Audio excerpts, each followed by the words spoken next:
Shikues të nderuar, në vazhdim japim lajmet e orës 15.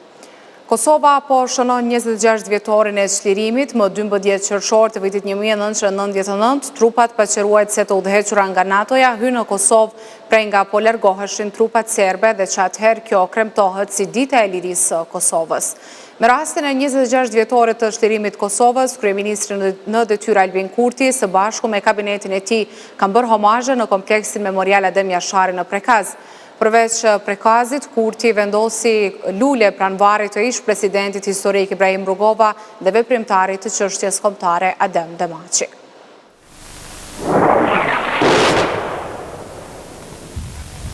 Në çdo përvjetor të çlirimit të Kosovës, mbi supet e gjithë secilit rëndon pikëllimi për ata që humbën jetën, por kokën lart na ngrit krenaria për lirinë e fituar. Në këtë 12 qershor, kryeministri në detyrë Albin Kurti bashkë me ministrat të kabinetit të tij zbarkojnë në Prekazin legjendar, prej ku familjen Jashari e quajti bartëse të procesit të lirisë. Sa herë që vije 12 qershori, rikthehemi në Prekaz, në këtë vend që paraqet kryeqytetin e kryengritjes sonë, në këtë vend të familjes së jashtëzakonshme Jashari. Në shënimin e 26 vjetorit të ditës së çlirimit të Kosovës, kur trupat paqëruajtëse të NATO-s hynë në Kosovë, më 12 qershor të vitit 1999, pas fushatës ajrore të Aleancës Veriatlantike kundër çaqeve ushtarake e policore serbe në Kosovë dhe Serbi, kryeministri Kurti vendosi lule të freskëta edhe mbi varret e presidentit Ibrahim Rugova dhe veprimtarit të çështjes kombëtare Adem Demaçi. Duke vënë lule të freskëta te varri i presidentit historik Ibrahim Rugova, një kontribues i madh për unitetin e popullit dhe për ndërkombëtarizimin e Kosovës dhe çështjes kombëtare në përgjithësi. Pas do të vazhdojmë edhe tek varri i simbolit rezistencës Mandelës së shqiptarisë të Evropës Adem Demaçi. Presidentja e Kosovës Vjosa Osmani tha se në këtë ditë 26 vjet më parë mbi tokën e djegur të Kosovës zbarkoi shpresa me hyrjen e 50.000 ushtarëve të NATO-s në vendin tonë. Kosova e lirë për jetë krenare. Në këtë ditë 26 vjet më parë mbi tokën e djegur të Kosovës zbarkoi shpresa. 50.000 ushtarë të NATO-s hynë në vendin tonë të stërvuajtur duke kontribuar në çlirimin e një populli që ishte shtypur me shekuj. E mbi 1 milion shqiptar u kthyen në shtëpitë e tyre. Luftëtarët e ushtrisë çlirimtare të Kosovës dhe ushtarët e NATO-s kthyen të merrin në guxim dhe dhimbjen në shpresë. 12 qershorin, ambasada amerikane në Kosovë cilësoi si një pikë kthejse në historinë e vendit, ku vlerësoi qëndrueshmërinë e popullit të Kosovës. Sot bëhen 26 vjet që kur forcat e NATO-s hynë në Kosovë, duke sjellur shpresë, siguri dhe një rrugë drejt paqes. 12 qershori 1999 ishte një pikë kthese, ajo që lejoi familjet e zhvendosura të ktheheshin dhe komunitetet të fillonin rindërtimin. Në këtë përvjetor ne nderojmë qëndrueshmërinë e popullit kosovar dhe përkushtimin tonë të përbashkët për të ndërtuar një të ardhme të bazuar në paqe, siguri dhe prosperitet. 26 vjet më parë, trupat paqëruajtëse të NATO-s hynë në Kosovë pas bombardimeve kundër çaqeve ushtarake e policore serbe në Kosovë dhe Serbi.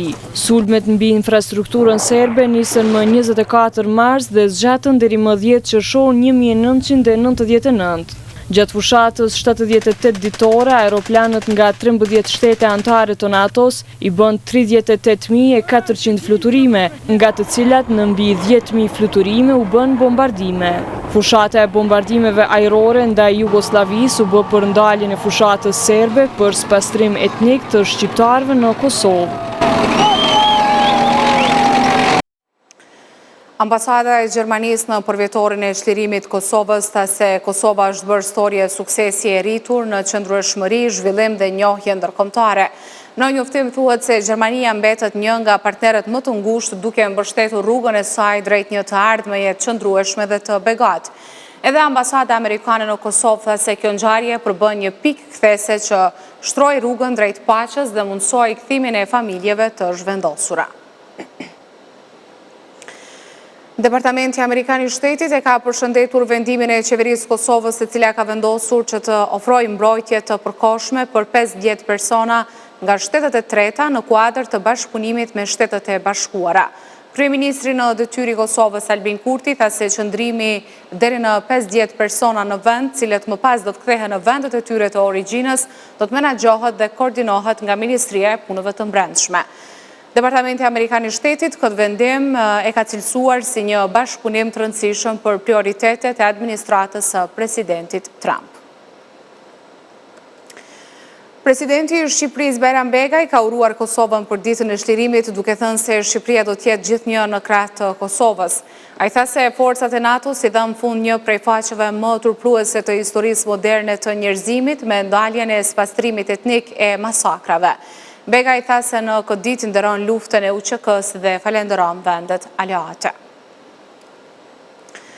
Kosova doli nga lufta e fundit me dëme të mëdha në aspektin ekonomik, por sipas njohësve të ekonomisë, në 26 vjet të çlirimit Kosovës, vendi ynë përparoi në disa aspekte, por që ende sipas tyre duhet punë e madhe. Papunësinë dhe emigrimin e shohin si sfidat e ardhshme të vendit që rrezikojnë ta sjellin Kosovën pra një kolapsi ekonomik.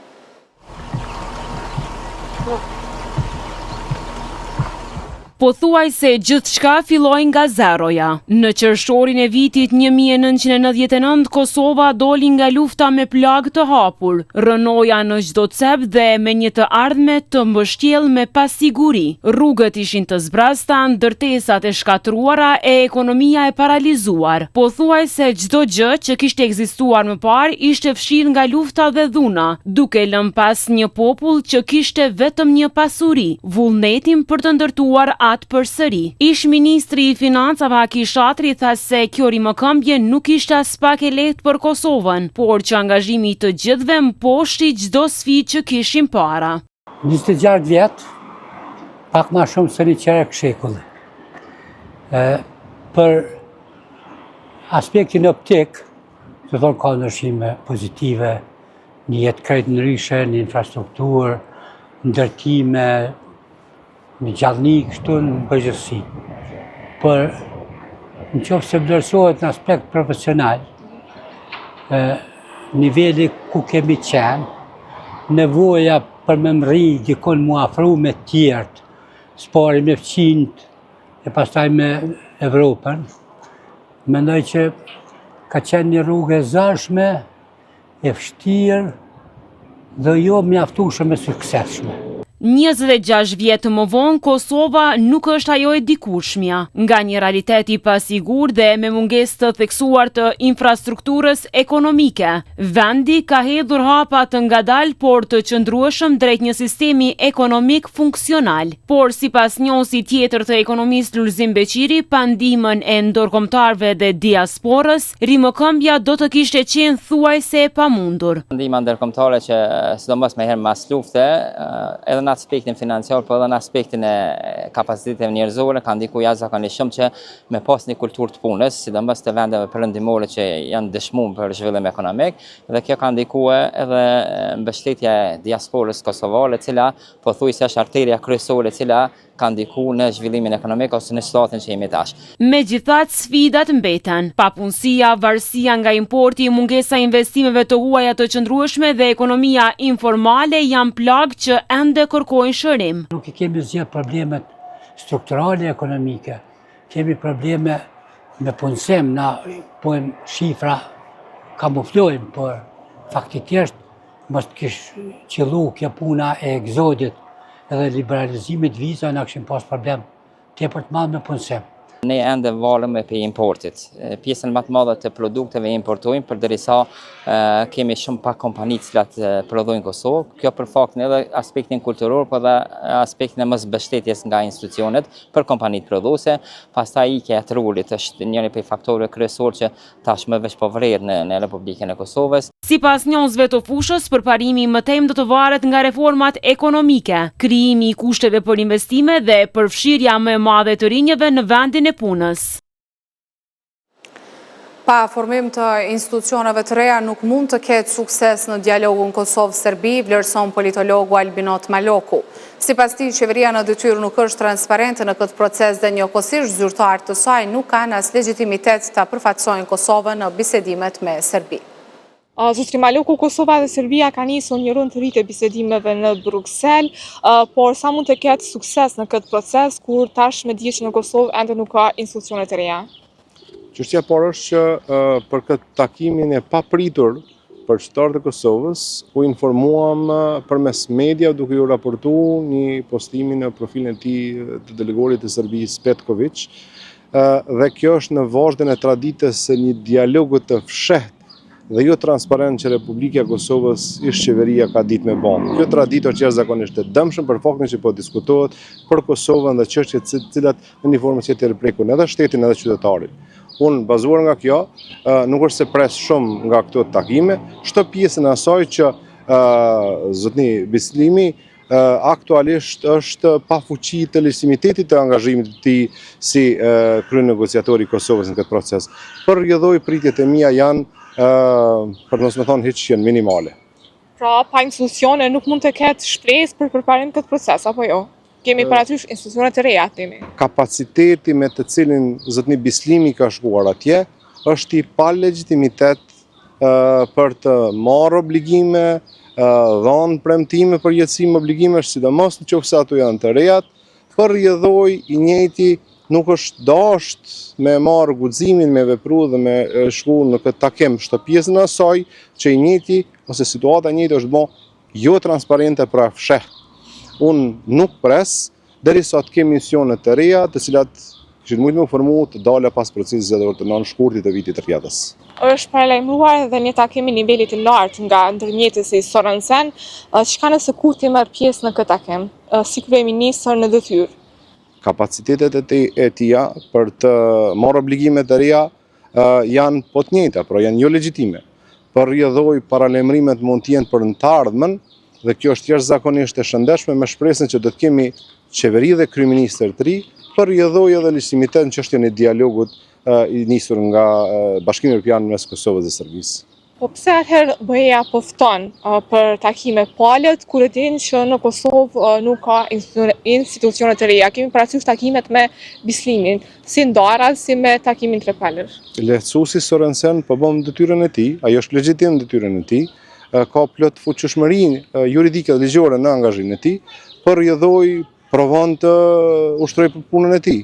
Kurse Republika e Kosovës aktualisht nuk e ka për dert çështjen e dialogut, për arsye se nuk ka institucione në Kosovë të reja të dalë pas procesit zgjedhor që marrin edhe legitimitetin për rrjedhoj edhe përgjegjësinë për të pranuar dhe dhënë obligime në dialogun mes Kosovës dhe Serbisë. Nëse jo Bislimi, kush do të mund ta përfaqëson të këtë fazë Kosovën në këtë proces? Në Republikën e Kosovës me kapacitet fuqi plot, legjitim dhe kushtetues, në Republikën e vendit në Republikë është presidenti i vendit Vjosa Osmani. Faleminderit shumë për punën.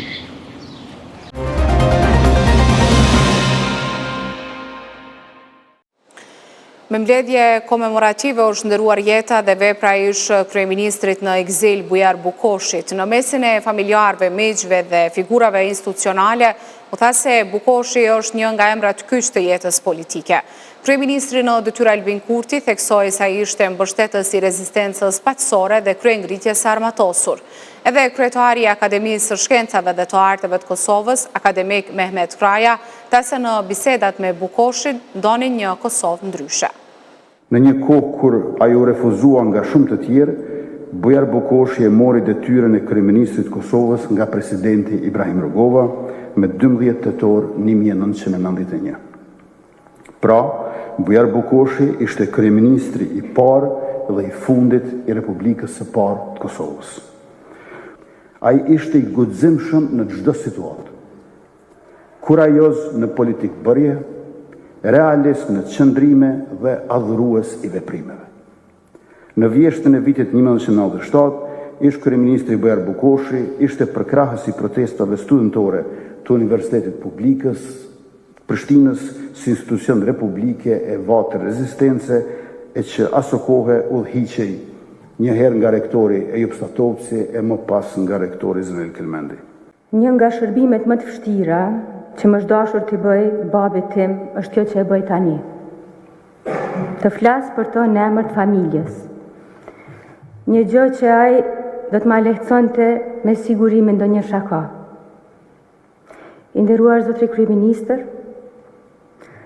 të nderuara zonja dhe zotëri, miq dhe dashamirës. Në emër të familjes ju falenderojmë përzemërsisht për praninë tuaj dhe për hapësirën për të kujtuar e nderuar babin. Shumë prej jush e njihni atë çfarë babi ka bërë si mjek, si veprimtar politik për lirinë e Kosovës dhe shërbimin e tij si kryeministër i parë i Kosovës. Ne familja e tij natyrisht që e njohim Bujar Bukoshin si person publik, por e njohim edhe atë që shumica nuk e njeh. Bujarin si baba, bashkëshort dhe si gjysh. Aq sa ishte i sakt me skalpelin në sallën e operacionit, aq ishte edhe i drejt për drejt e i guximshëm në ndjekjen e vizionit për vendin tonë. Me Bujar Bukoshin me lidhi një miqësi e gjatë pa asnjë pretendim, as për të ndryshuar botën, as për të ndryshuar rregullat e jetës. Thjesht u nisëm nga një ideal dhe arritëm aty ku arrin shumica e njerëzve të SRS-on. Më shumë të zhgënjur dhe më pak të lumtur që bëm një rrugë të mundimshme për të përballur së fundi jo me dimenzionin abstrakt të një ideali, por me përmasën reale të një bote e cila pamshirshëm t'i pamundson dhe t'i shpërbën të gjitha ëndrat.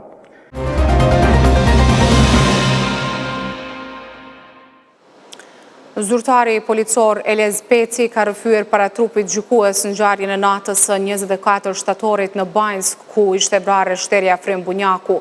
Ai tha se sulmi i parë ishte përcjell me detonim të fuqishëm saqë ka humbur edhe balancën. Sipas tij, pas detonimit kanë pasuar të shtëra me armë zjarri me kalibra të ndryshëm. Në gjykatore edhe të enjtën në masa të larta të sigurisë u sollën 3 të akuzuarit që janë në paraburgim: Blagoje Spasojević, Vladimir Tollić dhe Dušan Maksimović. Zyrtari policor në Zveçan Elez Peci tregoi se pasi kishin përfunduar patrullimin e zakonshëm rreth orës 2:30, përmes radiolidhjes janë njoftuar nga ekipi njësisë për ndërhyrje të shpejtë se mbi urën e fshatit Banjsk është barikaduar rruga me 2 kamion. E kom vërejt se diçka s'ka në rregull. E kom vërejt se fshati shumë terë, drita shumë rrallë, drita ndryshime. Rruga ka e u përshkruaj shumë nakë, shumë ndryshimi fort, shumë ndryshimi mirë. Rruga ka përshkruaj mirë, shumë ndryshimi fort. Ndryshimi shumë i fort. Kur kjena avyt nga kolegëve tonë të kufinit, në një shës, afer 2-3 metra, one, kum dëshu edhe kum thomë, kolegë, po qkepëm se mundet me konkurth. Peci ka treguar momente se si i kishin vendosur shterin Bunjaku në vetur për të vazhduar drejt Mitrovicës. Pare Shola, më ka thonë Elez, apo del ndihmoj, une po ju mbroj, sot muna. I shumë një distancë, mirë po, por unë shumë se komunikoj shumë, do më jo në radio, po komunikoj shumë me zo, vërtet shumë. Atëherë ju mdallën. Nuk kesh më qka ato, do më ato ish dhejkja u pajke me sy se s'keshe më ka ato, edhe me thonë tërheqë s'keshe ka. Une ju më shku, ka unë e për veturës që këmë dollë, ju më him drapa në veturë, nuk e di pëse në ashtë asim bërë, ju më nuk së di, ju më nuk penol të me kopë rështerën, do më me tërhjek, s'ko mujtë me më rri, s'ko mujtë se naltë, të ju e ta shumë naltë. Edhe normal, pa isjet. Sipas policit Peci, ky sulm terrorist në Banjsk ishte ushtarak dhe i financuar me armatim nga Serbia. Pjesën ku këmë qenë one, ka qenë lume, rejka do më, Rejka, Banjska Rejka i thut, ka qenë, në tonë lumet, kanë qenë disa rrath, ose që gypa betonit, metër, do mund metër gjën diametrit, prej asoj pozite, kanë gjunë drejtim tonin. Ka pos në atë vend, do mund në qatë vend, ka pos pjestor. Në sesionin e pasditës në seancën në rastin Bajnska është dëgjuar edhe zyrtari policor Avni Shala. 42 të akuzuar përfshirë edhe Milan Radojqiqin që e pranoi publikisht se udhëhoqi sulmin në Bajnsk janë në Arati. Kryetari i LDK-s Lumir Abdigjiku ka shpalosur 15 pikat e qeverisë së unitetit e propozuar për t'i dhënë fund blokadës politike në vend që pas zgjedhjeve të 9 shkurtit.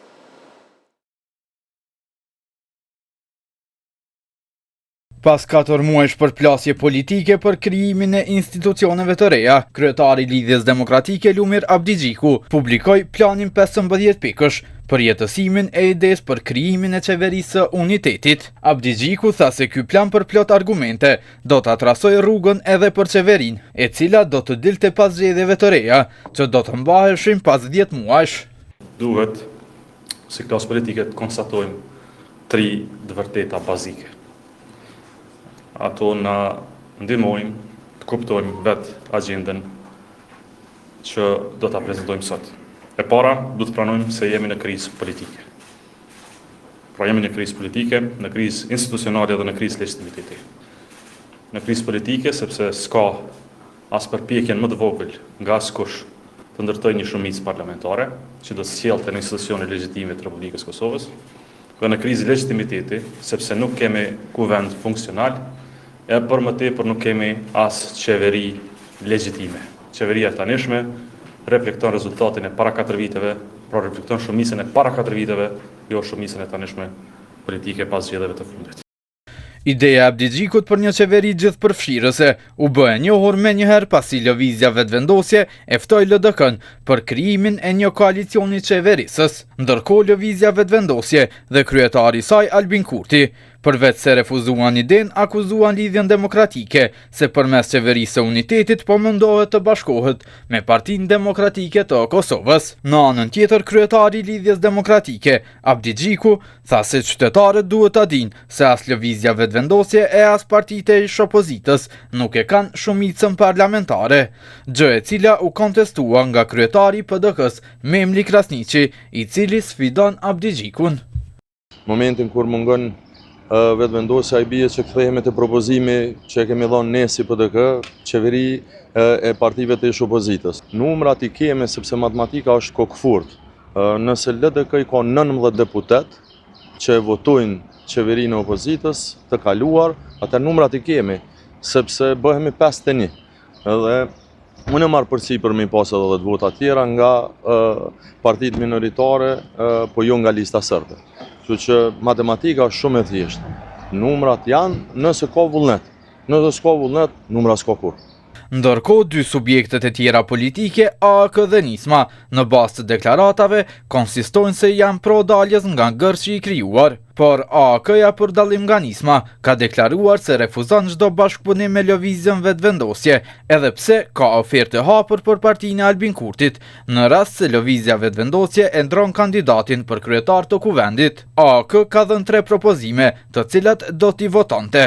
Në qarqet analitike ndërkaq, plani 15 pikësh i LDK-s shihet si taktizim dhe mënyrë më e lehtë për t'i ikur ofertave për bashkëpunim me të dyja taborët politike. LDK-ja po e përdor këtë metodë për të shpajtuar veten nga një pozicion i cili është vendosur që refuzon të jetë me lëvizjen vetëvendosje për të bërë shumicën, po të njëjtën kohë refuzon dhe ka përjashtuar edhe mundësinë që në rast të dështimit të lëvizjeve vetëvendosje të bëjë një qeveri nga partitë që dikur ishin në opozitë dhe tashmë ky taktizim mendoj që në start është i dështuar dhe edhe zoti Abdigjiku e din që nuk do të çojë as po ky plan.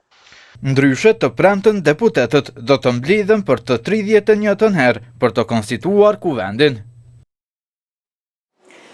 Analisti politik Dardan Gashi tha për Radio Televizionin 21 se propozimi i LDK-s për qeverinë e unitetit është propozimi më i miri mundshëm për ta nxjerrë Kosovën nga ngërshi i krijuar. Megjithatë, Gashi tha se në Kosovë ka pasur edhe herë të tjera përpjekje për të formuar qeveri gjithëpërfshirëse, por që ato nuk kanë arritur të bëjnë. Parimisht nuk ka gjatë keqen këtë ide, domethënë edhe në mungesë të alternativave tjera, të pa ngërshim të pa që nuk ka as numra, as vullnet me lëviz për kësaj. Nuk është ide e keqe, po ne dim që kjo nuk është hera e parë që është provu, edhe asnjëherë s'ka funksionu, edhe me sa diun nuk ka gatishmëri të pothuajse asnjë parti tjetër për një hap tillë përveç të LDK-ja. Kishte me qenë, po thënë, mungesë zgjidhjeve tjera, zgjidhje adekuate, se ne do të me pas parasysh që mos konstituimi i kuvendit në fillim vitit të ardhshëm do të na nxjerrë të lashë të mëdha, tu përfshi mungesën e buxhetit. Domethënë ne nëse nuk ka kuvend i cili miraton buxhet, në fillim vitit të ardhshëm mund të ketë probleme të mëdha me paga për punën civil edhe me punëtorët e shëndetësisë, të arsimit dhe të tjerë. Prandaj deputet edhe politikaj do të me pas parasysh që janë shërtorë qytetarëve e mos të binë situatën vendim në situatë që t'i dënojnë qytetarët.